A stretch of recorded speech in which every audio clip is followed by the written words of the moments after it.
Emily always felt that something was missing from her childhood.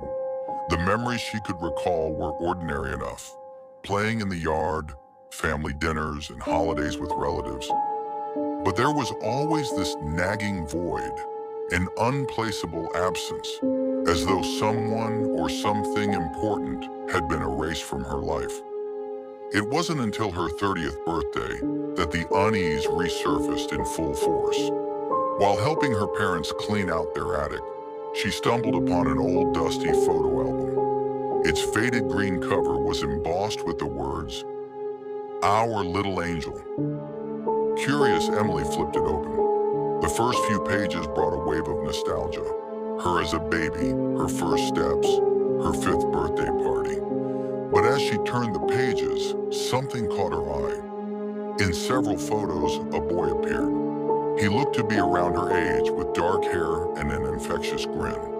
In one picture, he was holding her hand as they stood by a sandbox. In another, they were both laughing at what looked like a backyard picnic.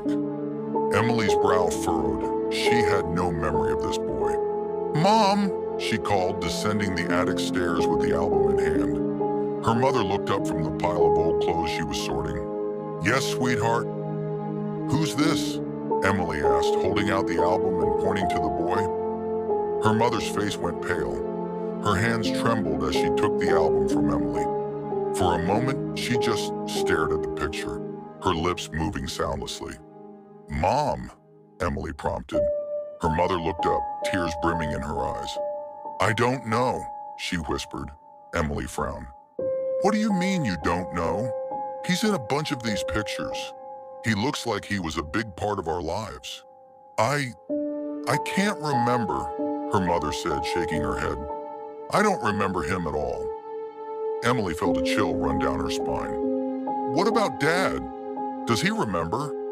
Her mother hesitated, then called out, "Jim! Come here for a second." Her father appeared in the doorway a moment later, wiping his hands on a rag. "What's up?" Emily showed him the picture. "Do you remember this boy? He's in a lot of these old photos." Her father's face darkened. He took the album and studied the picture for a long moment. I don't know," he said finally, his voice tight. "I don't remember him either." "That doesn't make any sense," Emily protested. "He's clearly a part of these memories. How could you both forget someone like this?" Her parents exchanged a nervous glance, but neither had an answer. That night, Emily couldn't sleep. She lay in bed staring at the ceiling, her mind racing. Who was the boy? Why couldn't her parents remember him? At midnight, she got up and went back to the attic. She needed answers. Sifting through the boxes, she found more evidence of the boy. A drawing of a family that included him, labeled in a child's handwriting as "Me, Mommy, Daddy, and Ryan."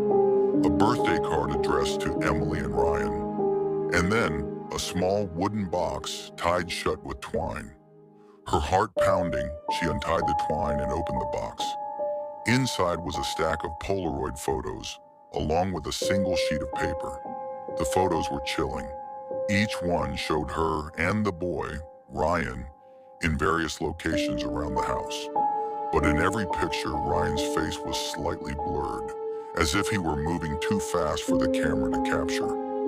In one photo, his face was smeared into a grotesque shape, his mouth stretched into an impossible grin. Emily's hands trembled as she picked up the sheet of paper. It was handwritten in shaky script. "Do not speak of him. Do not remember him. He is not yours anymore." Her breath caught in her throat. A sound behind her made her whirl around. The attic was empty, but the air felt colder, heavier. She heard faint whispers, too soft to make out, yet unmistakably real. She grabbed the box and the album and fled back to her room, slamming the door behind her.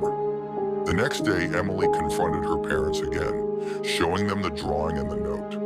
Her mother burst into tears. "Stop, Emily! Just stop! We don't talk about him." "Why not?" Emily demanded. "Who is he?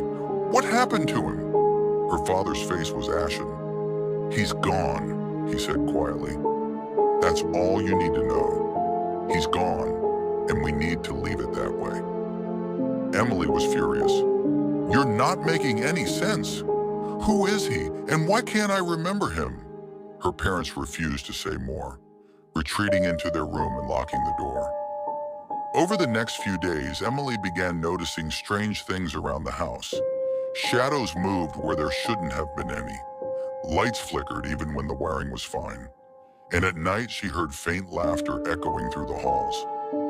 Desperate for answers, she took the photo album to a local historian who specialized in paranormal occurrences.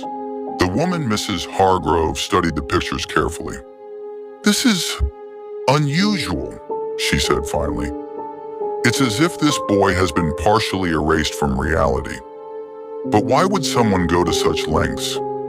Emily explained the note she had found. Mrs. Hargrove's expression darkened. "There are stories," she said slowly, "of entities that attach themselves to families. Sometimes they take the form of a loved one, weaving themselves into your memories. But they aren't real. They're parasites. They feed on attention, on love. And if they're remembered too much, what happens?" Emily asked, her voice barely a whisper. "They come back," Mrs. Hargrove said grimly. That night, Emily returned home with a mix of fear and determination. If Ryan wasn't real, then why did her heart ache with the thought of him? As she lay in bed, the whispers started again. But this time, she could make out the words. "Emily, remember me." She sat up, clutching the covers. "Ryan," she whispered.